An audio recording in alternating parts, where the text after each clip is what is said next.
All right, we're live. My name's Isaac Ruiz. This is the Maverick Times podcast, episode number 79. Today, we have an interesting interview for you guys. We're interviewing Brandon Herrera. Many of you guys know him as the AK guy on X. He's a candidate for Texas 23rd Congressional District. Some people build careers. Some people build audiences. Today's guest has built both. Before he ever filed paperwork to run for Congress, Brandon Herrera had already built a national platform. He's an entrepreneur, firearms manufacturer, Second Amendment advocate, millions of views online.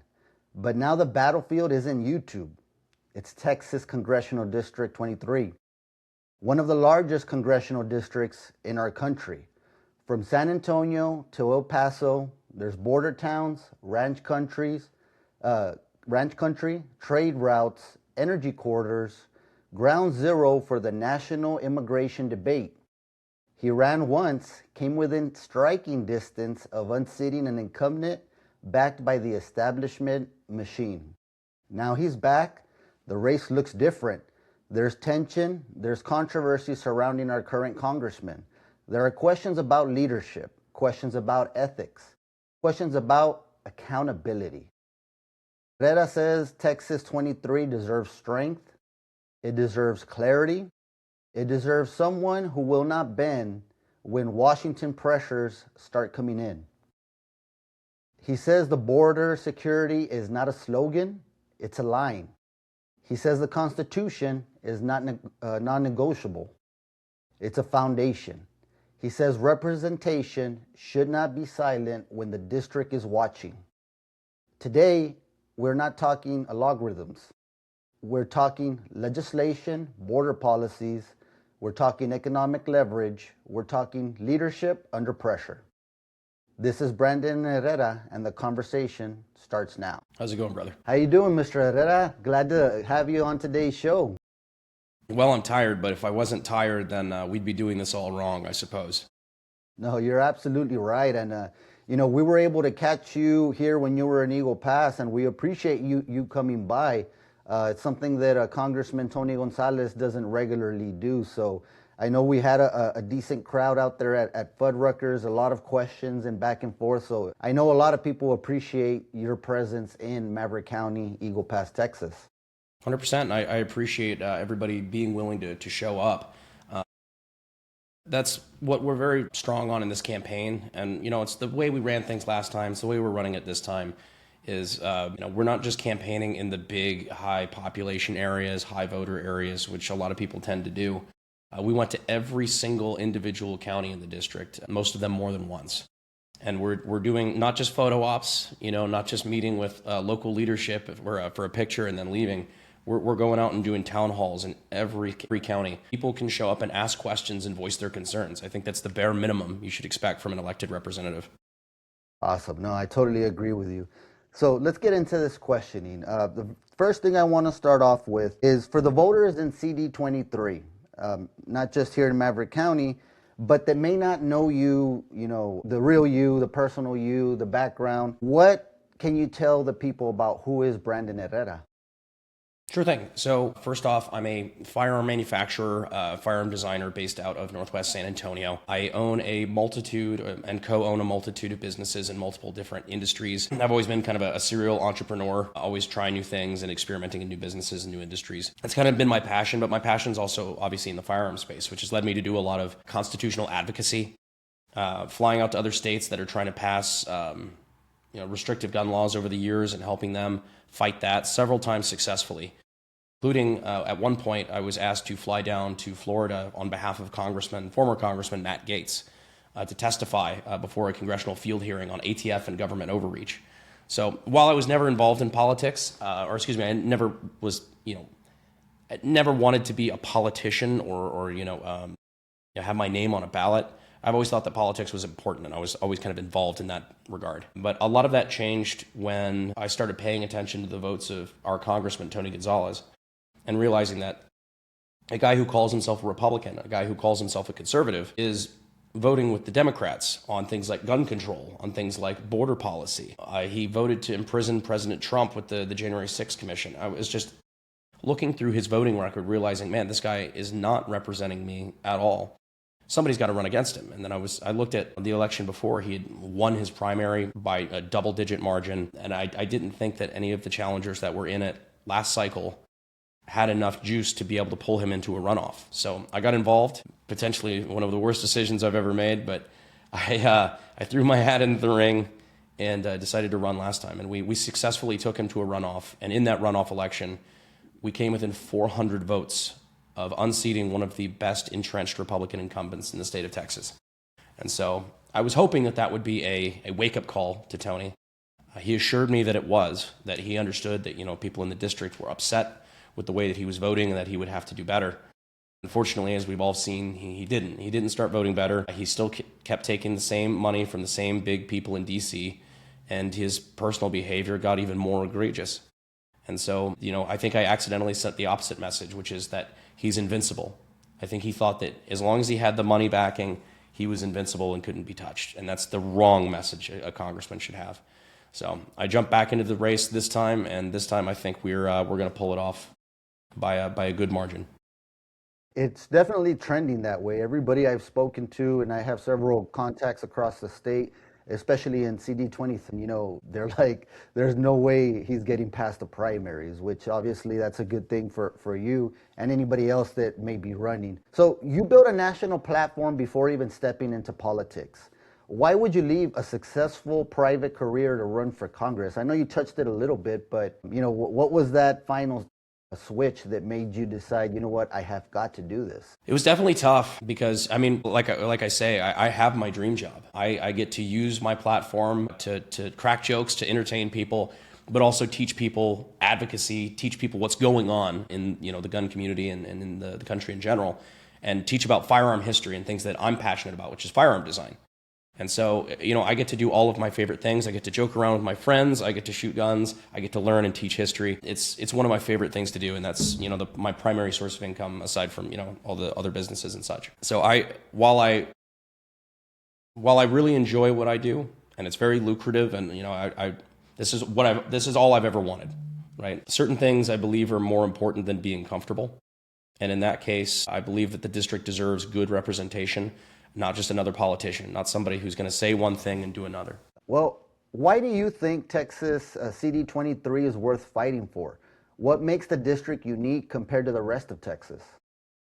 Man, there's so many things that make the district unique. For one, you've got just such a large swath of land. It honestly feels like from San Antonio, because it's San Antonio to El Paso and everything in between, it feels like it's a different state when you drive 6 hours. It's completely different topography. You can go from downtown San Antonio to to Big Bend National Park to the desert in El Paso. It's just a wide array of different areas of Texas. But I think that there's a lot of people in the district, especially in West Texas and some of the more remote counties. For example, Loving County is the least populated county in the entire country, not just Texas. A lot of these people feel forgotten about, because you have big population areas in, basically around San Antonio and a little bit around El Paso. And then that's it. You've got like blips of population in, for example, like Del Rio and Fort Stockton. But for the most part, you have the big two population centers on the very opposite side, and the rest of the district just feels like they've been completely forgotten about. And spoiler alert, they have been. The vast majority of federal candidates don't care about those areas, and because of that, they don't know about some of the issues, the AI data centers, the battery storage facilities, a lot of the issues that are very important to these local communities, but aren't important to, for example, San Antonio. So they don't care. And I think that's wrong. I think a lot of the stuff in our Constitution was specifically set up so we wouldn't have scenarios where the cities and the large population centers or the states with the biggest populations wouldn't be able to bully the rest. No, yeah, that's absolutely right. So, of course, Maverick County, Eagle Pass, we're a border community here. Texas CD23 is also ground zero for the border debate. What is your specific border plan beyond general messaging?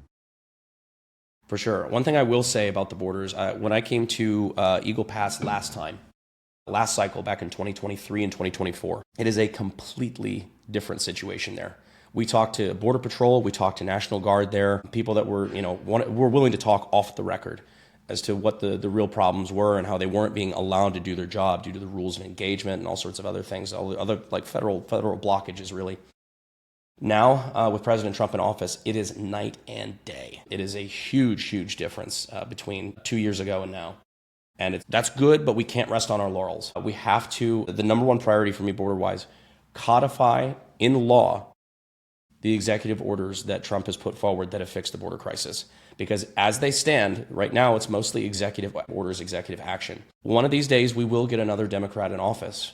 And if it was one stroke of a pen to solve it, it can be one stroke of a pen to make all that go away. And we need to shore that up in the legislature and pass some of this stuff in law. That way it's harder to get rid of while we have the majority. Absolutely. Just as quickly as it came, it could go away, right? Mm-hmm. Do you prioritize physical borders, more agents, technology, or policy changes first? Is that the codifying of everything? Is that your priority? Codification is number one. I think that especially while we have the majority, it is imperative that we do so. Physical barriers, yes, I'm in favor, but there's also nuance to that. There's things that, again, you don't learn until you go to these places and you hear from the locals. Down in the Alpine area, down by like Big Bend, for example, in Brewster County, a lot of them are worried about a lot of the land that will be taken by a physical border, and a physical border in areas that really won't help much more than the topography already does. It's like you're putting a 20-foot fence next, like on the edge of a 200-foot cliff, like sheer cliff face. It's like, okay, there's already kind of a natural border here. But a lot of what they're worried about is the effect on local tourism and local businesses that would be significantly impacted. And so it's areas like that we have to take a little bit of nuance. I think that's where higher rates of patrolling, that's where you have more technology, surveillance, things like that can be used in tandem with in other areas where it makes sense for physical barricades. So beyond security, what is your economic blueprint for these border communities? Well, a lot of it is actually largely due to issues that are happening at the federal level as well. One of them being the insane national debt situation that we're in. Right now, we're over $38 trillion and climbing. Unfortunately, with the current budget, when you pay your taxes, 20% of that goes right out the gate to servicing the interest on the debt that we already have. And we don't, on top of that, we already have a deficit that we can't account for every year, which means we turn to the one solution we have, which is to print more money. Now, the problem with that is that skyrockets inflation.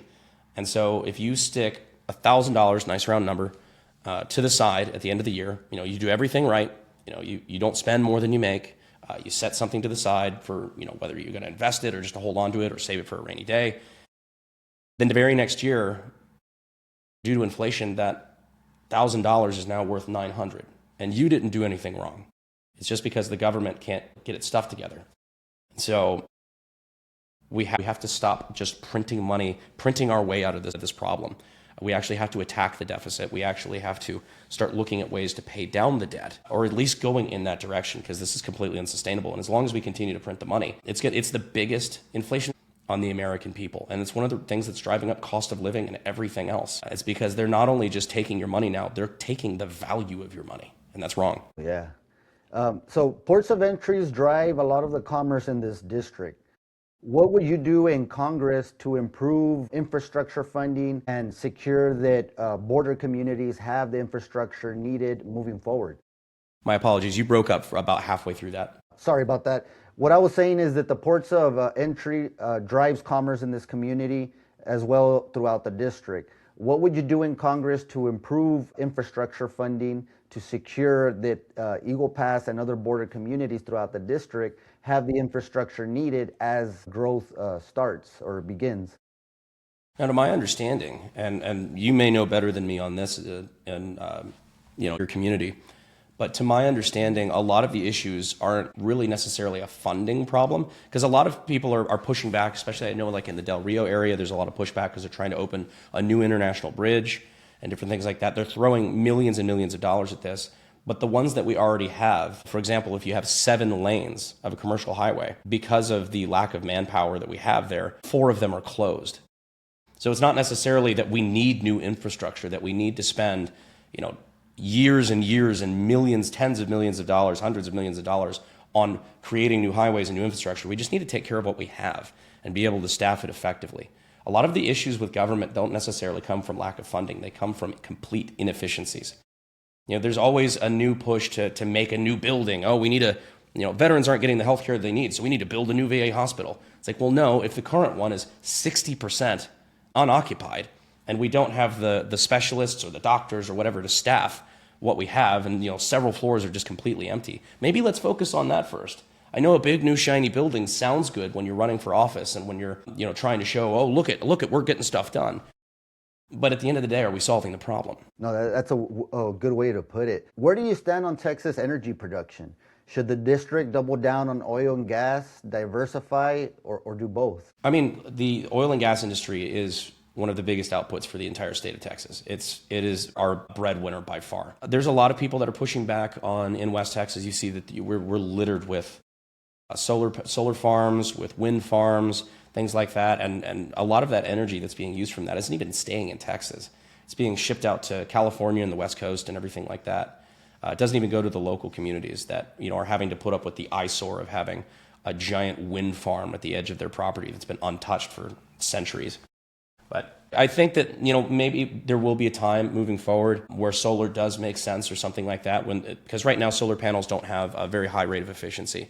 I think they're still in even the most expensive ones, I think, are in the 20 percentile. When they come up, when the technology gets there and they're in the 60s, 70s, 80s, I'm no energy scientist, but maybe we'll get there. But I don't believe it's the federal government's job to subsidize it, especially when they're actively subsidizing something that is countering the biggest wealth producer in the state. I think that's a conflict of interest. Now, where there may be an opportunity to move toward things like nuclear, I think nuclear is very clean. I think it's very safe. I think it got a very bad rap, and the government's withdrawal of subsidies and also the massive overregulation of nuclear made it pretty much unfeasible for people to continue the construction projects that were almost completed back in the 70s and 80s. So I think that might be something worth looking into, but for now, yeah, oil and gas is king here. So you're nationally known for a strong Second Amendment advocacy. What specific federal gun laws would you seek to repeal or reform? For sure. I think there's a lot of things that we can target now, especially after the most recent big, beautiful bill fight. We came about this close to getting suppressors and SBRs removed from the NFA entirely. Now, because the Senate Majority Leader refused to fire the Democrat-appointed Senate parliamentarian, unfortunately, even though it passed in the House and the Senate, we did not get that language in. The best that we got was reducing it to a $0 tax. Now, I actually think that there's a pretty good case to be made for the Supreme Court, and I'm hoping it's going there, that because now it's a $0 tax, it's unconstitutional. Because the GCA of 1934 was challenged by the Supreme Court in, I believe, 1937, with the argument, which is what regulated machine guns, suppressors, SBRs, SBSs, short-barreled rifles, and short-barreled shotguns, for those who don't know. It was challenged on Second Amendment grounds, saying that you're regulating commonly used firearms, and that's against the Constitution. And the Supreme Court narrowly voted by, I think, a margin of 1, that the NFA was constitutional because it was not a registry of the firearms, but it was a registry of the tax paid on the firearms. And Congress does constitutionally have the ability to levy taxes. So it barely passes constitutional then. But now with the big, beautiful bill passing, and we have $0 taxes on short-barreled rifles and suppressors, there's no registry of the tax because there is no tax. So now it's just a registry on the firearms. So I think there's a good case to bring before the Supreme Court that that is no longer constitutional. And if we could just kneecap things like that, I think we'd be off to a good start. I'd also love to see national constitutional carry, or at least national reciprocity. I think that would be attainable. I mean, constitutional carry was a pipe dream in the 90s for the most part, and now more states have it than don't. And most of those came in the last 15 years, 10 years. So I think we're moving in a good trajectory when it comes to the Second Amendment. We just have to keep up the pressure. Oh, yeah, and I know Texas a couple of years ago made open carry a dream, or a law. It was passed. You can open carry in Texas now. Well, how would you respond to voters who strongly support gun rights but are also concerned about the rising violence? And I think that's a fair concern. The number one thing that we need is to address the actual cause of the violence. So it's not from legal concealed carriers. It's not even from assault rifles or AR-15s. If you look across the country, I think it's due to the FBI stats, I think rifle deaths, period. Not just assault rifles, it's rifle deaths. This floats between 300 to 350 a year. It's minuscule compared to the overall gun violence problem, and that really begs the question, where's the gun violence? And the gun violence is being done primarily in large Democrat-led cities, mostly with handguns, and a lot of it is repeat offenders. People that, these soft-on-crime DAs, these liberal DAs in liberal cities, are letting these people out with a slap on the wrist after robbing a liquor store with a handgun, and then they're wondering why we have gun crime and why these people then get into shootouts in neighborhoods and then accidentally, kill two bystanders and things like that. Like this is stuff that we have to be stern on. We don't need more gun laws. We just need to enforce the actual laws against violence we already have on the books. I mean, it's the amount of repeat offenders that we see out on the streets is absurd. No wonder we have a violence problem. No, yeah, and I've seen that all across, different news and all that. That's a major concern going around, not just in Texas, but at a national scale. So we're going to dip in a little bit into Congressman Tony Gonzalez. He's facing serious controversy involving alleged inappropriate communications with a former staffer who later died by a suicide. How has this affected the race in Texas CD23? I think at this point we can even go beyond alleged. We've seen the text confirmed by forensic software. Tony Gonzalez has refused now that things like this have come forward, he's refused to deny any of the texts or anything like that. When it first happened, I believe it was in September 13th was when she died. I heard rumors of this, but I didn't even think that this was possible. I mean, this seemed like something that was too bizarre for House of Cards, let alone to be happening in my race. And it very quickly became clear to me when multiple people started coming forward and started, hey, you need to be aware of this. Here's my experience. I was blown away. And it was really mind-blowing to me is how little coverage it got. To me, that it seemed to be a huge deal. And it was only, I think it was a month or two later, about a month and a half later, the details of the affair started to come out. The death started to be publicized a little bit, but then the affair started, the affair rumors started coming out, and his office refused to address them, which then added fuel to the fire, and that one thing led to another. And then he had to make an official denial. After 2 months of no evidence coming forward, I think he felt safe enough to deny it. He said all the rumors are untruthful, which now we know is a complete bold-faced lie. To the journalists, to the voters, to the people of the district, it was a complete lie. And so he stood on that ever since. And then it wasn't until about a month ago, maybe, where not even, I think it was a couple weeks ago, another staffer was willing to come forward on the record and say, no, I worked with Regina for multiple years. We knew each other very well. She talked openly about the affair. And here are some text messages. And he came forward to a journalist on the record. And Tony, again, played it off as if it was a disgruntled former employee. I think those are his exact words. And he blamed me for some reason as well, as if it was my fault that he's behaving the way he is. But he blamed me for trying to take political advantage of a disgruntled former staffer. And then a couple days later, that's when the husband came forward. And the husband, who was aware of the affair, who had the text messages, who had them, again, downloaded and confirmed by forensic software that they were legitimate, and came forward with some very disturbing messages that, honestly, I was not even aware of.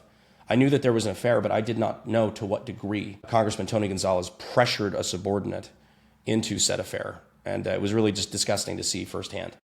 So now he's dealing with the fallout of that, and frankly, I don't think that this is a survivable scandal. This is something that I think everybody finds abhorrent for multiple reasons. I totally agree with you. Regardless of the legal outcomes, because sometimes people can escape the legality of things or anything like that, should elected officials be held to a higher ethical standards in their personal conduct? I think so. And not only that, but I mean, this is something that even in corporate America, let's take Congress out of the situation. If you were a CEO or a mid-level manager and you were doing something like this to one of your subordinates, you would be fired immediately. Do not pass go, do not collect $200. You would probably be brought up in civil charges as well. It's something that we find completely wrong in pretty much every way in any facet of life, and somehow congressmen feel like they can get away with it. Because it's a reminder too that this isn't just an affair. Unfortunately, affairs happen. That's the nature of the beast. Some people can't be trusted with power and money and all these things for the first time. They go crazy with it. But this is not just an affair. This is an affair from a married man with 6 kids who flaunts himself as a family man to a married subordinate that he pressured into a sexual relationship with while she's pushing back, right, in the text. So married man with a married subordinate who then lied to cover it up. He lied to his people, he lied to the press, he lied to his voters.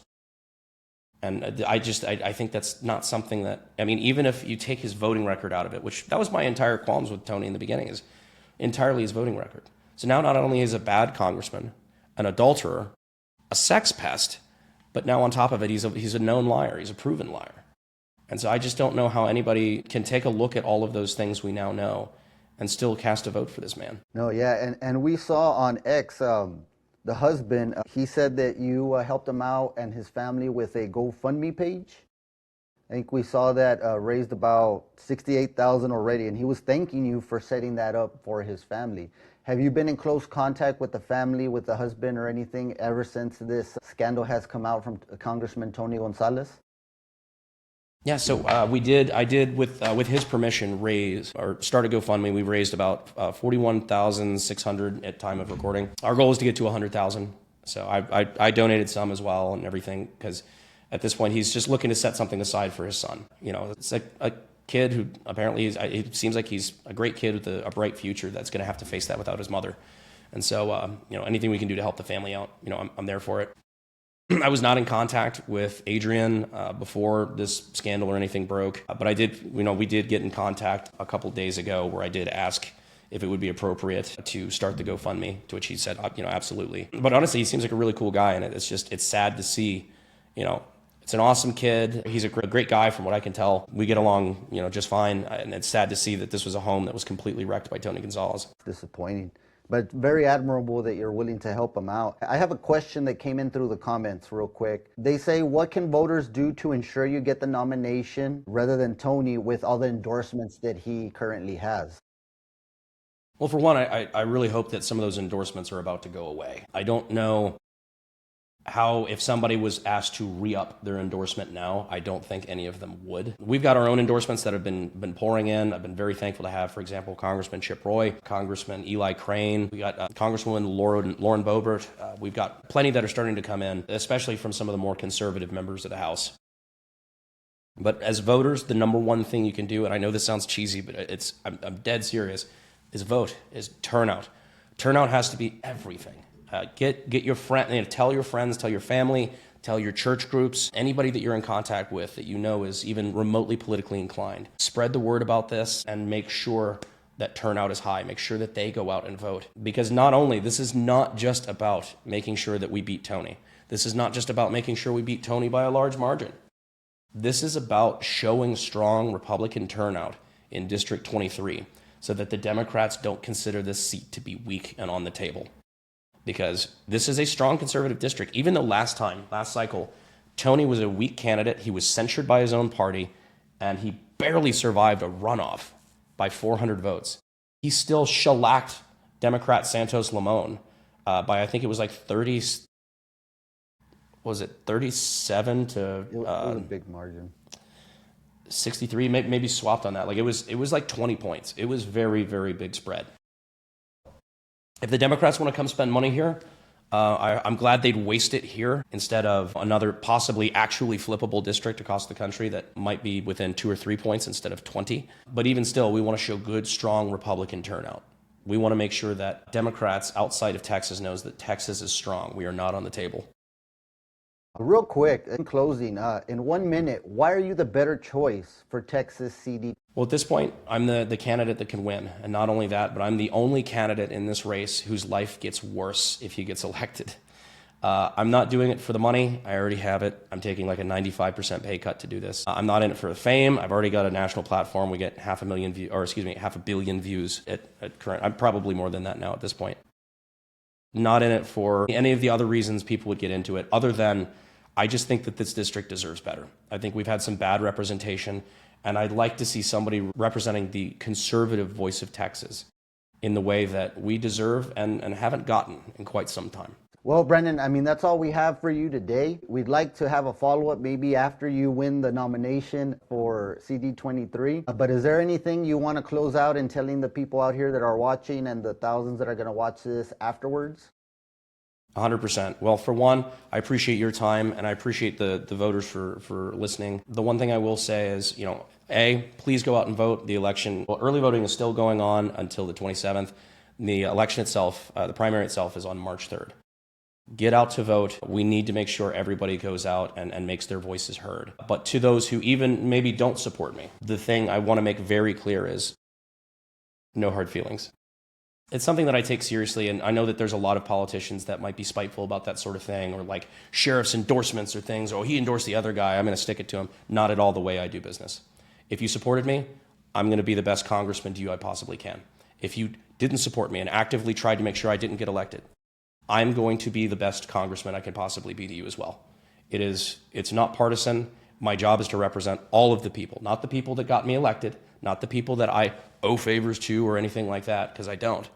My job is to treat everyone as a constituent, as a voter, and as just a member of the community that I represent. And so I'm going to try to hold to that. I will hold to that. Awesome. And we thank you for your time. We know you're busy. I mean, it's an election, congressional election. You're all over the place. Of course, you have your businesses as well. So we really appreciate your time. And again, we hope we can catch up with you after you receive the nomination for the Republican candidate in the general election for CD. Yes, sir. And I appreciate you having me on, brother. No, thank you. Hope to catch up with you soon. Thank you very much. Sounds good, man. Thank you. Guys, that was awesome. Again, Brandon Herrera was here to answer all the questions we had. He even took a comment that came in from our viewer on Facebook, Martinez AI. I think I got that right. Look, Tony Gonzalez has been having issues. We all see it. It's playing out on all the social medias, in the news. He's not answering questions. It's very disturbing what is going on as far as, the alleged affair. This is going on. And the way Brandon said it, it's not even alleged anymore. Everybody has seen it. It's been confirmed through many sources. And text messages have come out. And, it is really disturbing. I cannot say it enough for a person that is our congressman, is our representative, pressuring a subordinate to succumb to these sexual advances. And, we all saw how it ultimately ended with Miss Regina Santos Avalos ending her life in the most dramatic way. Guys, it's not an option to go vote nowadays in this time at 26. We need to get out and vote. Whether you vote for whichever candidate you do, hey, just get out and vote. The important thing is that you have a fresh face that is trying to represent CD23, which Maverick County, Eagle Pass is a part of. And it's very important to know that Tony Gonzalez has not done very much for our area. He has visited City of Eagle Pass, Maverick County. He does not even present himself with our local government officials in Maverick County. And we have somebody that is willing to do something different. It's not easy to leave a high-paying, niche that he has currently. You guys can look him up on X. The 8K guy is his handle, Twitter handle.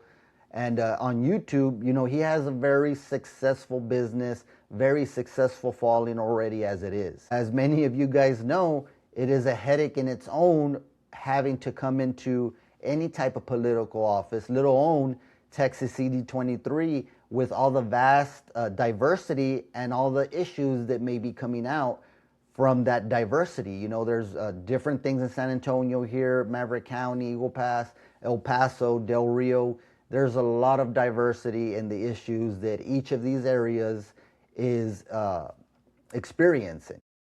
Now, you have a representative here, candidate for CD23 in Brandon Herrera, that was willing to take the time to come down here and reach out to the voters. That is something that I'll tell you, in 6 years that we've been trying, that we've had Tony Gonzalez as our congressman, not once has he accepted an invitation onto the Maverick Times podcast. Not once has he responded to our inquiries. Not once has he presented himself to be able to be interviewed. Nothing, guys. He has completely ignored the Maverick Times. And the Maverick Times, as many of you guys know, is the established truth-seeking media here in Maverick County, Eagle Pass, and the Southwest Texas region. Tony Gonzalez has not bothered to stop by or tell us. He usually sticks to just his news media here, which, is his option. But I do want everybody to know that Brandon Herrera was willing to come on here without knowing what we were going to ask him. And I think he did a pretty good job in answering these questions. There was a little bit of time to think about things. He went ahead and fired pretty rapidly. And it seems that he is confident that he will be able to get this nomination, especially given the controversy that has followed Congressman Tony Gonzalez recently.